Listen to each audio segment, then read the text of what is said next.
I turned 61 that day and all I wanted was a quiet dinner with my son, his wife.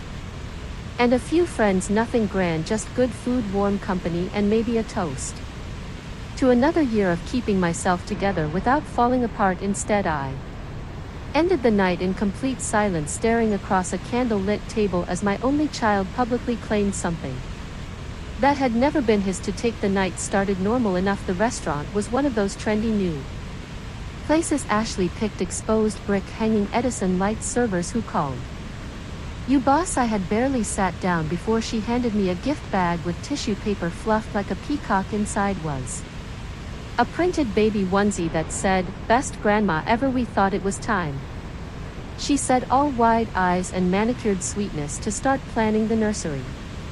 Right, Daniel? He smiled, almost too calm, too rehearsed, and nodded. Yeah, especially since we'll have more space soon. I blinked. More space? Ashley leaned in across the table. We're just so grateful you agreed, Mary. Honestly, not every mom would be this generous. The table went quiet. I frowned, unsure what I had supposedly agreed to before I could ask. Daniel stood up and tapped his spoon against his wine glass. Can I have everyone's attention for a second before we begin? Make sure to like and subscribe, and please tell me and others what's one life lesson everyone should hear before it's too late. Share it in the comments below. Thanks, he said, raising his voice just enough to make the servers pause.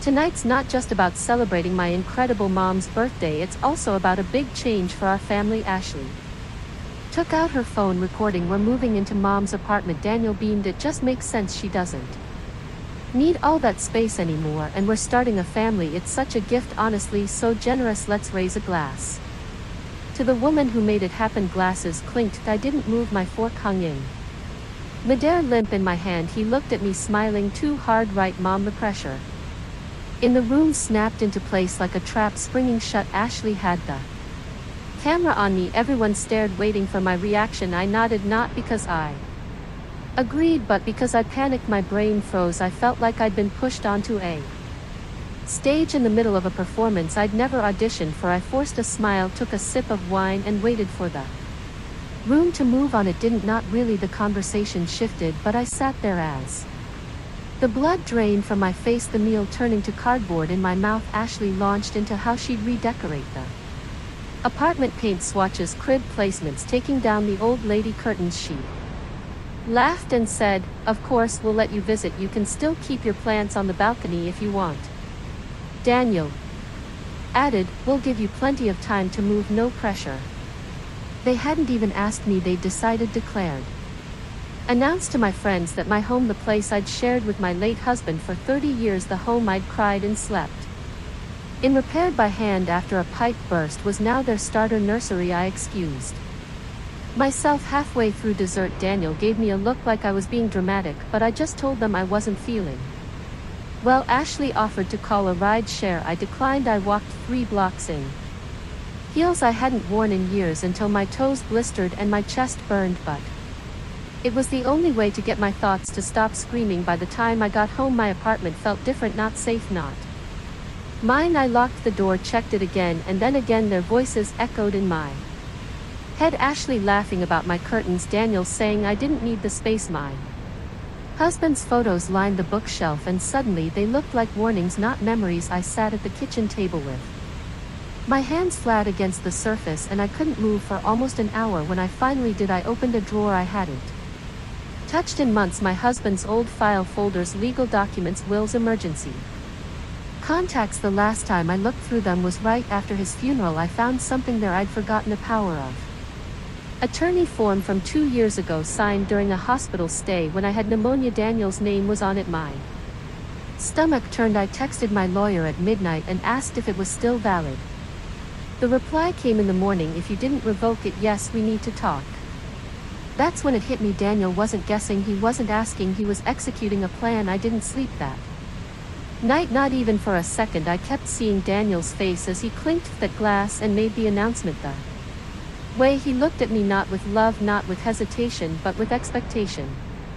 Like I was a check being cashed. I sat on the couch with my robe wrapped tight, staring at nothing while Ashley's voice replayed in my head. "We're just so grateful you agreed." I never agreed, not With words, not with looks, but I didn't stop it either. I let the performance go on. That was my mistake, and now it was already spreading. When I checked my phone in the morning, Ashley had posted a real slow panning shots of my living room set to soft acoustic music, captioned the beginning of our family's next chapter, saying goodbye to grandma's place and hello to our new home, my couch, my bookshelves, my window with the lace curtains. 37 comments. So sweet of her to pass it down. Ah, she must be so proud. I scrolled until I couldn't breathe. Daniel had already emailed me a transition plan, a list of things they wanted moved out by the end of the month, along with suggested dates for the handover and a link to a Pinterest board titled Neutral Nursery Aesthetic. There were photos of my bedroom stripped down to a crib and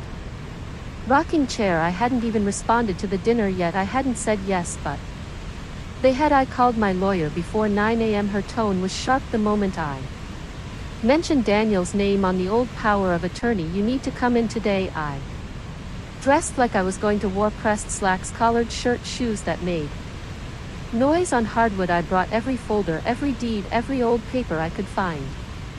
She flipped through it all, lips pursed. You never revoked this, Mary. Technically, he has access to make some decisions on your behalf if you're deemed medically unable, but I'm not. I said correct, but if he had a doctor say you were showing signs of memory decline or exhibiting confusion, even just on a form, he could use this to challenge you in court. It's rare, but it happens, especially in family property disputes. My stomach dropped. She looked at me over her glasses. We need to revoke this now, and you need to be careful what you say and sign. Everything needs to go through me. Do you understand?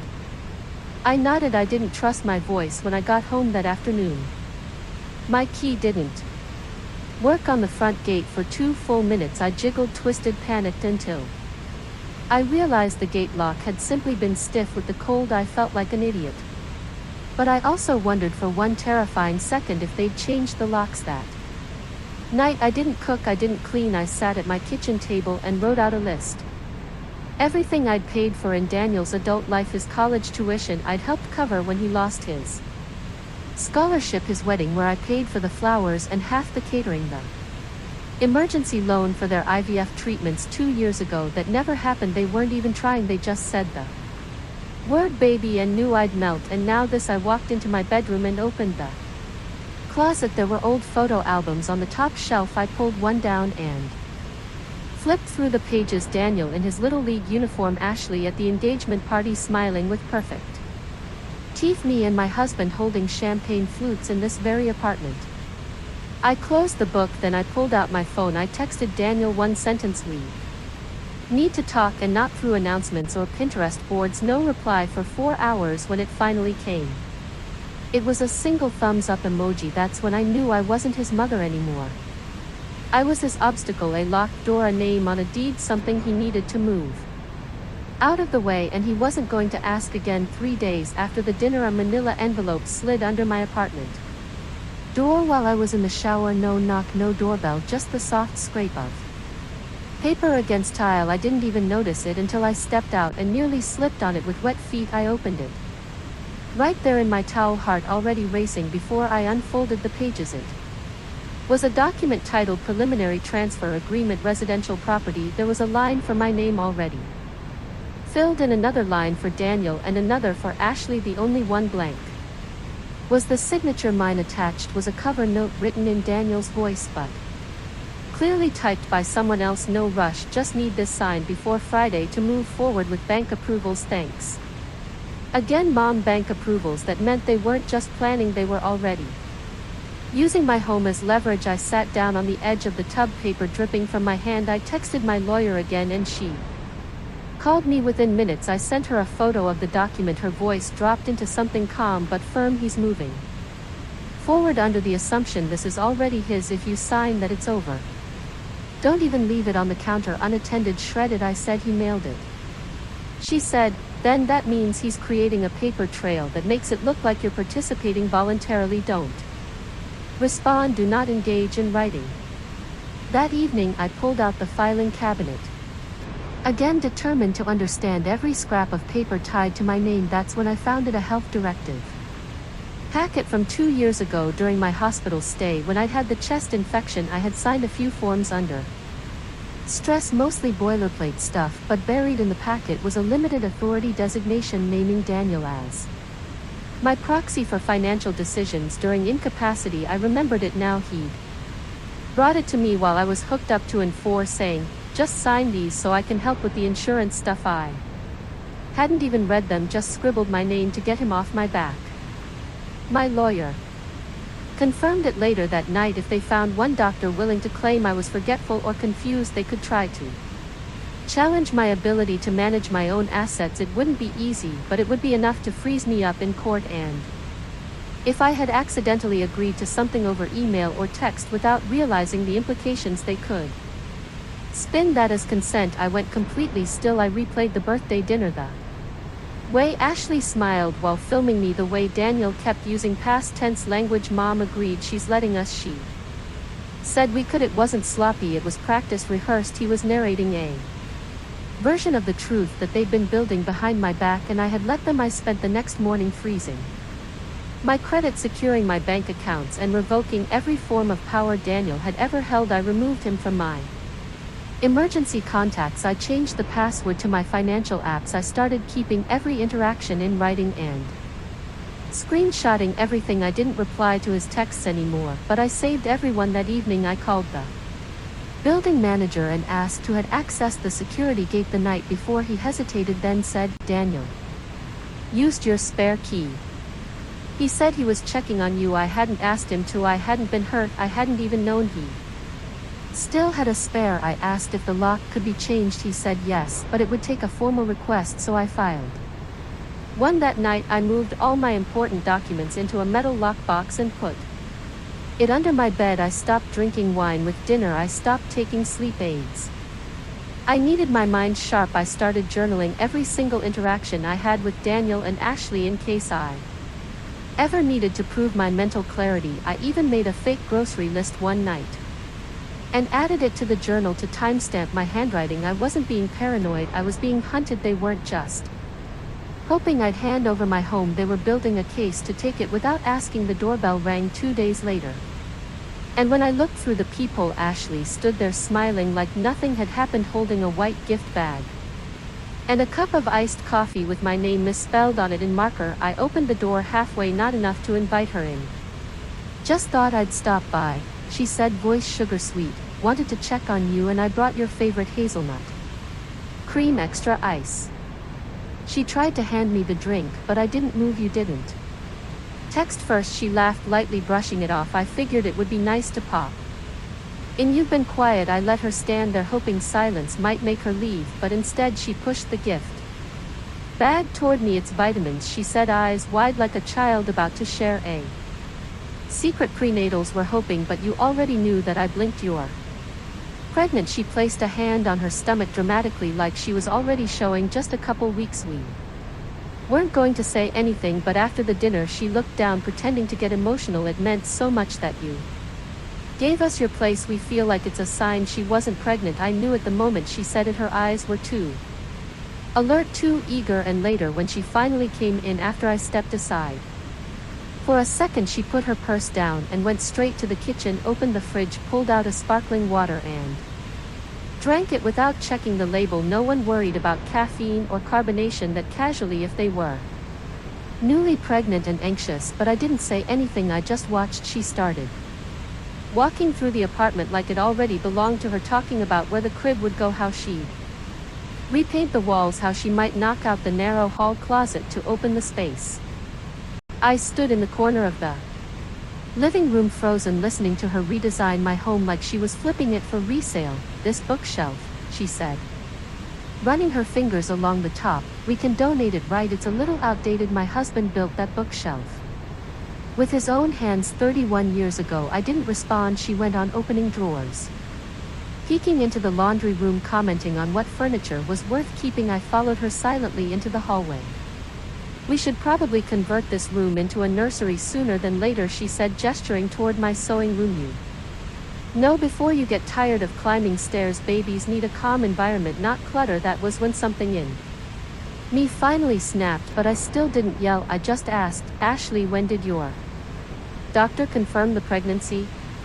She blinked fast, caught, then laughed awkwardly. It's early, too early for tests, I just know. So no ultrasound, no blood work, I mean we're going Monday, she stammered. Anyway, you'll be the first to know. Obviously, the word rang in my ears like an insult. I watched her take her sparkling water back to the living room and scroll on her phone, while her purse sat open on the kitchen counter. Inside I saw a manila folder. I waited until she was in the bathroom. When I peeked in, I saw copies of my apartment floor plan labeled with new furniture placement and a printed Zillow estimate of its current value. She was staging the property, they hadn't moved in, they were flipping it in their heads, maybe even to someone else. I snapped a photo of the documents, returned the folder quietly, and sat on the couch before she came back out. Do you want to stay for dinner? I asked. She looked shocked, then smiled. Sure, that'd be so nice. Should I call Daniel? I said. No, just us.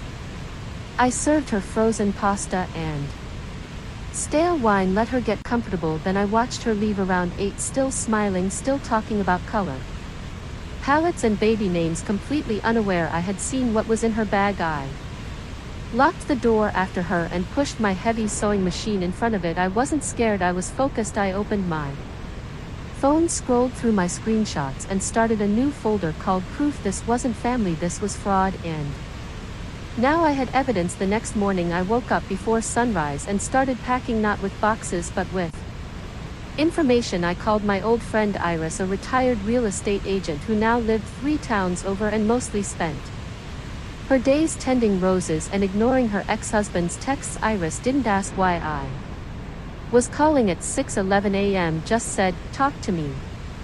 And I did. I told her everything.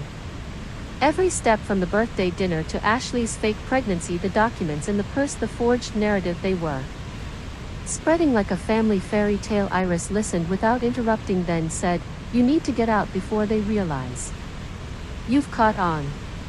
She offered to help me list the apartment quietly through her network of private buyers. No public listings, no online photos, just word of mouth among serious cash clients. You'll get a little less, she said, but it keeps them from interfering or contesting the sale before it closes. I agreed. Immediately the next 3 days I played dumb. I texted Daniel short, friendly replies. I liked Ashley's new nursery photos on Instagram. I posted a picture of my dinner one night, meatloaf and mashed potatoes, with a caption about how nothing beats home cooking. I wanted them to believe I was still docile, still soft. Meanwhile, I booked an inspection for a small property I found through Iris, a 2-bedroom cabin 2 states away in a lakeside retirement town where no one knew me and no one owed Daniel anything. The listing photos showed an outdated kitchen and a cracked patio, but I didn't care. It was private, it was mine. The seller was a widower looking to downsize and agreed to sell for cash if I didn't haggle. We shook hands the next day. While Daniel thought I was watching cooking shows, I was coordinating a wire transfer and scheduling movers for furniture I hadn't told anyone I was taking. I hired a man from church, Frank, who had a truck and didn't ask questions. He boxed up my husband's old workshop gear, the heirloom dishes and the boxes of photos from the attic, all in one day. I told the building superintendent I'd be traveling indefinitely and not to share anything with family unless I gave permission. He raised his eyebrows but nodded. Then I went down to the leasing office and changed my emergency contact to Iris. I changed my mailing address to a P.O. box in the new town, started forwarding mail through USPS with a random start date 2 weeks later so they wouldn't notice the gap. I even called the electric company and set a shut-off date under the excuse that I was moving in with a relative for medical recovery. The woman on the phone offered condolences. I didn't correct. Every day I kept a neutral face, a gentle tone. I let Daniel believe I was weak. I let Ashley believe I was grateful, but behind their backs I was unraveling their whole plan. For the 4th day, Ashley texted me a video, her sitting on my living room couch talking about bringing warmth back into the space. The caption read, soon to be ours but forever, Grandma's legacy. It had 2,000 views. I didn't cry. I took a screenshot. I filed it under proof. That night I left one single hint. I placed an empty suitcase in the hallway where Ashley would see it the next time she popped in without asking. She'd think I was packing for a short trip. She'd tell Daniel they'd think they still had time. They didn't. I was leaving before the week was out, and by the time they realized, the keys would be in someone else's hands, and the only trace I'd left behind would be a locked file cabinet. And the scent of lavender. They'd never be able to wash off the curtains. It happened on a Tuesday late afternoon, just as I was wrapping up a call with the title company confirming that the apartment sale would close in 72 hours. All in cash, no contingencies, just how Iris had arranged it. I had just hung up when the knock came, sharp, insistent, not the polite kind. I didn't answer. I stood in the hallway, silent, listening. The knock came again, then a voice, Daniel's. Mom, opened the door. I didn't move. I knew he'd brought his key. I also knew I'd had the locks changed 2 days ago, a detail I hadn't mentioned to anyone. I heard the key try, failed, jiggle, a pause. Then a heavier knock. Mom, I need to talk to you. I waited. Eventually he stopped trying the lock and just started talking through the door. Look, you're not answering my texts, and Ashley's freaking out. We need to know what's going on. I didn't reply. I just leaned against the wall, arms folded. We found out about the realtor, he said, tone shifting. Iris called someone we know. You're selling the place. Are you serious? Silence. You're sabotaging your own family. Do you understand that? More silence. Then his voice got lower, quieter, like he thought I was standing right there. If you don't open this door and talk like an adult, I swear to God I'll do what I have to do.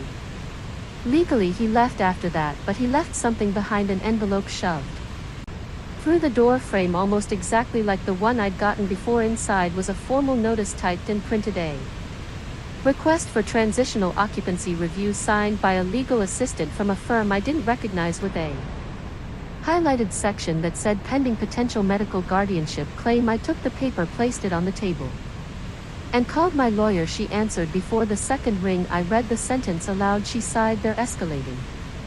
They're going to try and challenge your competency. They're not just pushing, they're building a case. That night I sat at the kitchen table with my lockbox open, organizing my documents, copying files, recording myself reading a summary of my financial decisions to date with timestamps, and emailing it to a secure folder my lawyer had access to. I attached a list of every transaction, every screenshot, every text. I narrated why I had done each thing clearly, without stammering, with dates, times, and references. I showed the sale agreement, the purchase offer on the cabin, the inspection report. It was exhausting, but it had to be airtight. I wasn't just protecting my assets, I was protecting my mind, because the moment someone says you're forgetful, people stop listening to what you actually remember. The next day Ashley showed up alone. She didn't even knock. She stood in the hallway, yelling loud enough for neighbors to peek through their blinds. We're trying to grow our family and you're being cruel,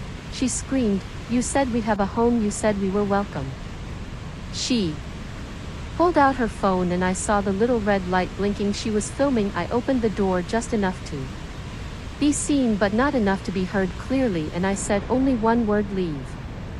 Her video caught that, just that, her crying, me looking cold. That night a video went up on her account titled, "When Family Betrays You, a Pregnancy Without a Home." It had music, slow fades, and over 4,000 likes within hours. People commented, "How could a mother do this?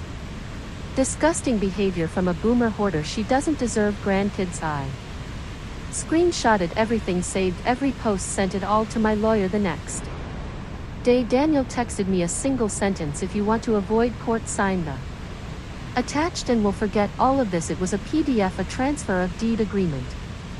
Ashley had signed it, Daniel had signed it, my name was left blank. I forwarded it without opening it. Then I texted Daniel back, "For the first time in days, you'll be served within the week. Do not contact me again." Then I turned off my phone. By sunset I had my bags packed, my keys ready, and a note left behind for the buyers: "Everything here is yours now except the silence that I'm taking with me." I left at 4:35 a.m., just before the sky began to change, when the streets were quiet and the only sound was my rolling suitcase crossing the cracked pavement outside the apartment I'd lived in for 32 years. I didn't look back. Iris met me 2 towns over with coffee and a smile that said everything she couldn't say out loud. The cabin was 4 hours away, tucked near a lake surrounded by Trees and silence, and when I arrived I didn't unpack right away, I just stood in the empty kitchen and exhaled so deeply it felt like I'd been holding my breath for months. I didn't check my phone. I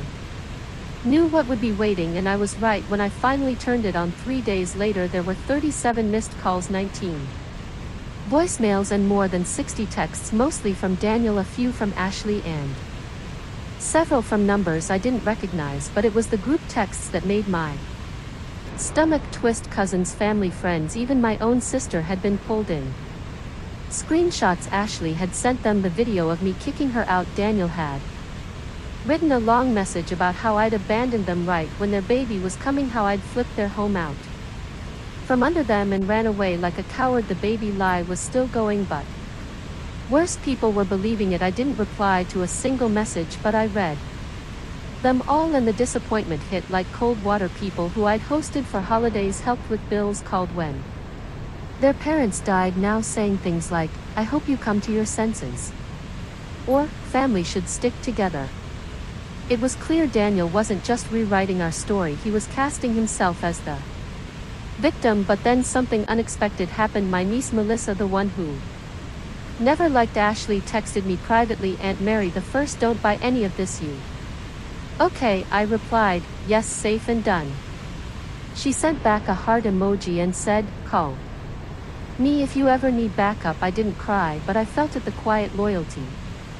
It reminded me not everyone was fooled. The next day my lawyer called to confirm the sale had closed, the funds were transferred, the deed filed legally. The apartment was no longer mine and never Daniel's. I asked her about the guardianship threats. She said, "They won't risk filing now, you've outmaneuvered them, and the social narrative won't hold in court once we show the real timeline, but you should update your will immediately." I already had weeks ago. Everything now went to a community trust that supported elder women, starting over my cabin, my savings, even the small life insurance policy I kept all these years. Daniel and Ashley were not only cut out, they were legally blocked from contesting it that evening.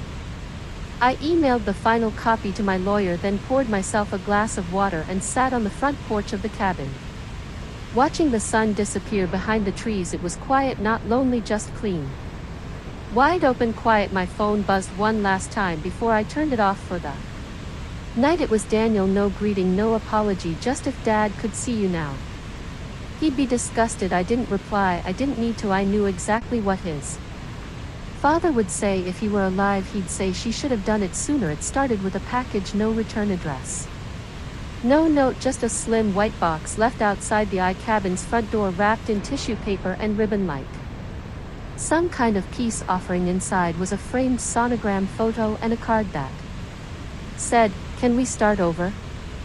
A&D. The image looked real at first glance, but I'd seen it before. Ashley had posted the same stock sonogram from a pregnancy app months ago as a vision board placeholder.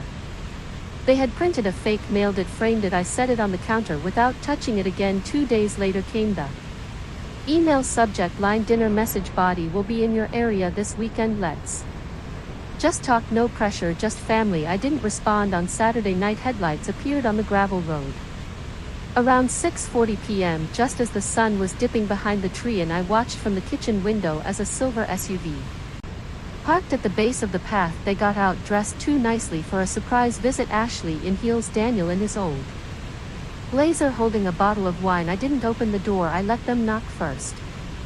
Soft, then harder. "Mom," Daniel called, "we just want to talk." We drove all this way. I stood inside with the lights off, hands resting on the back of the chair, not moving, not reacting. Ashley's voice joined his, suddenly cracking with false emotion. "You're shutting out your grandchild," she yelled. "Is that what you want?" I didn't reply. I didn't need to. They stood outside for 22 minutes. I timed it. Eventually the wine bottle was left on the step and they drove off without a word. The label read, "Forgiveness Pinot Noir." I poured it down the drain. That night Daniel sent one final message, "You win, hope it was worth losing your family." I didn't reply. I simply screenshotted it, added it to the folder, and deleted his contact for good. The next morning I had coffee with my new neighbor Claire, who had moved to the area after divorcing her husband of 40 years and starting a tiny soap business. Out of her garage she laughed when I told her about the fake sonogram people get bold when money's involved, she said. But you didn't give them what they wanted, that makes you dangerous to them now. I nodded. Dangerous felt, knew it felt. Right. That week I bought a new garden bed, planted thyme and mint, and joined the local co-op when the phone buzzed. Again on Friday. It was a number I didn't recognize. I let it go to voicemail then. Curiosity won and I hit play. It was Ashley. Hi Mary, it's me. I know things got messy and I just wanted to say we're still hoping to keep a door open for the baby for the future. Please call. I deleted it because the only door that mattered was the one they could never walk through again. It wasn't a dramatic affair, no mahogany office or gasps from shocked relatives, just a quiet meeting over black coffee at my lawyer's desk on a cloudy Thursday morning. The final signature sealing what I'd already known in my bones. Daniel and Ashley were officially cut out of everything. No fallback clause, no vague reconsideration. Just a clean binding document stating that every asset I own, from my cabin to my savings to the silver photo frame on my nightstand, now belonged to a community endowment I created in my husband's name, dedicated to supporting older women escaping financial or emotional abuse from their families. My lawyer Annette slid me a hard copy as she double-checked each page. It's done, she said. If they challenge it, they'll lose. The paper trail is unbreakable. I nodded and took the folder, feeling the weight of it like armor. 2 days later Melissa called. I think Daniel knows, she said. He's been posting those passive-aggressive quote images again. Betrayal always comes from the ones closest to you kind of stuff. And Ashley changed her Instagram bio to chosen family only. I laughed for the first time in weeks. Short and hard. Let them quote. I said they lost the right to my name when they tried to steal it. A week after that I got a letter from the charities board confirming the account had gone live under the name The Quiet Exit Fund, with my first deposit already allocated. I reread the paperwork twice before tucking it into the cabinet beside my togs. That night I opened a bottle of sparkling water and sat outside as the breeze came off the lake, scrolling through photos of the apartment I no longer owned. A new family had moved in, young, simple, normal. No nursery plans, no manipulation, just smiles in a clean living room, no filters. And in the background I saw the old bookshelf my husband built still standing. They hadn't torn it down, they'd placed plants on it. It felt like closure. My phone buzzed again later that night. A message from Daniel's old college roommate, of all people. Saw what they did. You were right to cut them off. Wish my mom had done the same before my sister drained her dry. I replied with a simple thank you, because the truth was I hadn't just protected myself, I'd put a name on something millions of people lived through and never talked about. I was done being quiet, and while they stewed in their echo chambers of fake grievances, I had rewritten the ending they thought they were entitled to write. I didn't give them a fight, I gave them silence, and that I was learning was louder than anything they could scream. 6 months later I stood on the back porch of my cabin, barefoot, with my hands wrapped around a warm mug of mint tea grown from the planter box I'd built myself, watching a line of birds trace the sky like a string being pulled across the lake. I hadn't heard from Daniel or Ashley in over 2 months, not since the final legal notice went through barring them from contacting me about any inheritance or estate matters. They didn't contest the will, they didn't try again. I think they finally understood I was gone, not just physically but entirely, as if the version of me they'd once manipulated had packed her bags and disappeared forever. I spent my days differently now. Mornings in the garden, afternoons volunteering at the community center, evenings learning how to play chess with Claire, who swore I had a killer instinct. Under all that politeness I'd made friends, real ones who never asked about money, who didn't smile only when they needed something. The cabin had become more than a retreat, it was a restart. I cooked again, I laughed out loud, I slept without clutching my phone like a weapon. The day before my birthday I got a letter from Melissa with a photo of her newborn daughter and a note that simply read, "If she grows up to be half as strong as you, I'll have done something right." I pinned it to the fridge with a magnet shaped like a sunflower and cried the quiet kind of tears that don't sting, the kind that rinse the last of something away. That evening I sat at the table and wrote a check to a shelter that helps older women escaping financial control, signed it and sealed it with the words, "Use it well." She got out as the sun dipped behind the trees. And the breeze moved gently through the wind chimes I'd hung from an old pine hook. My phone buzzed once more. An unknown number. I didn't flinch, I didn't even look. I powered it off and slid it in a drawer. I didn't need it anymore, because this life I had built with no audience, no performance, no one clapping for something they helped break, was finally mine. The cabin was quiet, and so was I, and for the first time in years that silence didn't feel like something missing. It felt like peace, permanent, final, exactly how I wanted it, exactly what they were going to touch again. English, auto-generated.